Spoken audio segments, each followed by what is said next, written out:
Good morning. This is Councilmember Kathy Plomin, and today we are at Spindletop Hall. And I have with me General Manager Gerald Marble and a member, and that's Ann Phillips Mayfield. And we're here today to talk to you a little bit more about this beautiful, beautiful place. You know, Gerald, every time I drive down this lane with all the trees and lined and enter this, what a special place this is. Can you tell us a little bit about how this ended up here, or what the early origin is of Spindletop? Sure. Spindletop Hall is actually the former home of Pansy Aunt. This is Pansy right here? This is Pansy right here. Mm-hmm. Pansy was an oil widow. She and her husband, Miles Frank, had become very successful in the saddlebred industry, the Aunt Lee Oil Company out of Beaumont, Texas. Rumor has it they were dancing at the county fair one night and talking about what they'd do if they ever had any real money and how they'd love to get into saddlebred horses. And they hit the second vein of oil in Spindletop Hill. And so the Aunt Lee Oil Company was instantly very successful, and Miles Frank hired Kate Grant, a very well-renowned horse trainer at the time, and gave him a blank check and sent him out to start Spindletop Stable. So they were instantly major players in the saddlebred industry, and Miles Frank unfortunately passed away just a few years later, and Pansy decided if she was going to continue in the saddlebred industry, she needed to be in the horse capital of the world here in Lexington, Kentucky. So she moved up here. Packed up her bags and bought a former thoroughbred farm, Shoshone Farm. But now she built this whole place. She did. She bought an 800-acre farm, later added 266 acres, and started Spindletop Hall from scratch, and started construction in 1935. Took 2 years to complete at a cost of about $1 million, and was completed in 1937. It's got such a rich history. Yeah. You know, this is the 12th district is 70% of the landmass, and there's so many cool places, but this is one of my very, very favorites. I just think that it's so special when folks come out here and they see it and they're like, wow, I didn't even know this was here. So when Pansy moved here, she increased her saddlebred. From what I understand, she was the premier saddlebred stables in the world. And many of the horses today in the saddlebred are heirs of Pansy, the horses that were out here at Spindletop. The bloodlines are still very prominent. There was Chief of Spindletop and Bo Peavine and Roxy Hyland, which our dining room's actually named after Roxy Hyland. So yeah, she dominated the industry for a number of years and actually forced herself out of the show ring. She had a personal policy that she wouldn't compete against horses bred on her farm. So she ultimately forced herself out of the show ring and moved back to Texas in 1955, and 1959 sold the property to the University of Kentucky. When you say the word sold, I think this whole kit and caboodle went for $800,000. It was $850,000. It was a gift sale. It was well less than half the value of the property. So. And let me ask you these. So the amenities here at the club today include, Andy, you want to talk to a little bit about the pools? And there are over 60 acres here. We have 4 pools. There are pickleball courts, tennis courts, basketball courts, gardening plots. There's private access to the Legacy Trail out on the other side. The pools are heated. There was a renovation 3 years ago to the family pool. So there's 2 slides, which are lots of fun. They're mainly for kids, but I will not say that adults have not been on those slides too, maybe one of us here included. A million different dining amenities. Of course, the options here in the mansion, as well as the tiki bar that's poolside and the Cuda Cove that's down kind of between the playground and the back of the basketball courts. Playgrounds, cornhole. It's a perfect destination. So for families, for singles, for...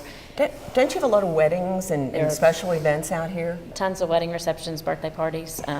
Our little boy's birthday was at the pool last summer. Mother-daughter luncheons, father-daughter dances. The Downton Abbey party that's in the winter. Been to that one. Brunch with Santa, Mother's Day brunches, Father's Day brunches. You know, there's so many cool rooms here.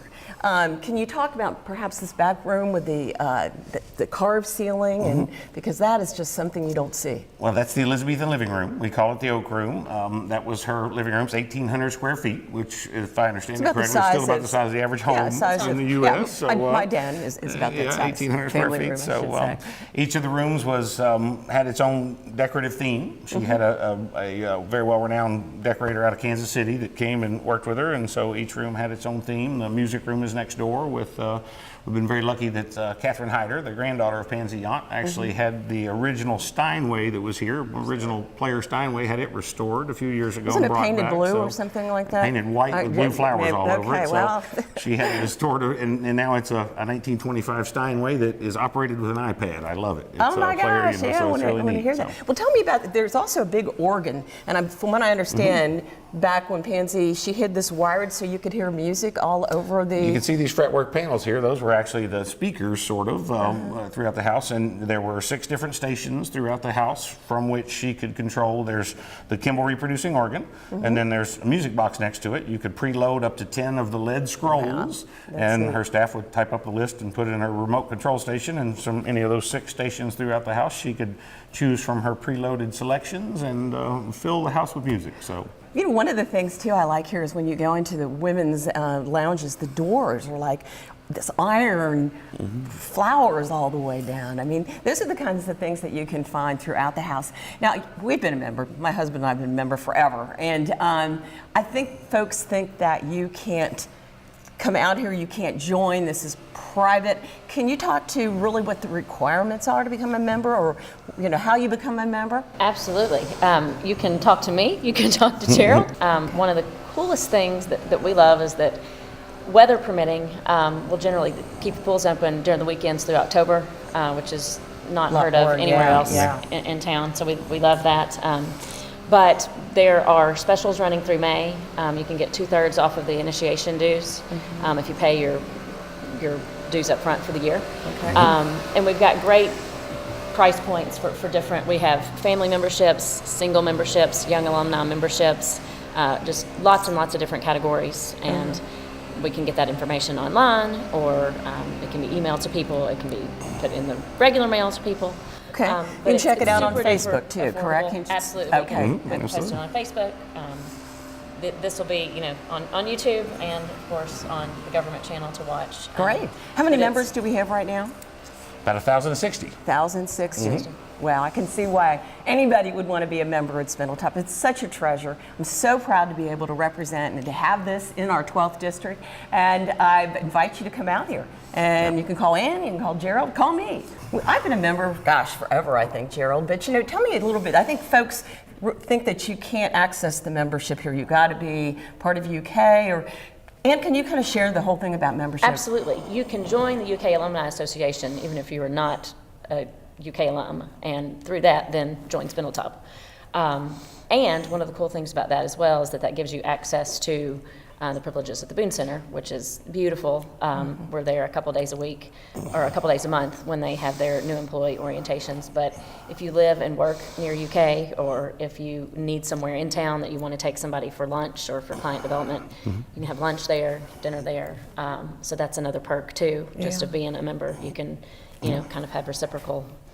Check out membership at Spindletop. I am so proud to represent Spindletop Hall out in the 12th District. It is such a treasure, and if you haven't been here, please come here, consider joining, but there's nothing else like Spindletop in Lexington, Kentucky. So thank you so much for allowing us to come here and talk to you more about Spindletop. Thank you for coming to see us. And thank you for listening and watching.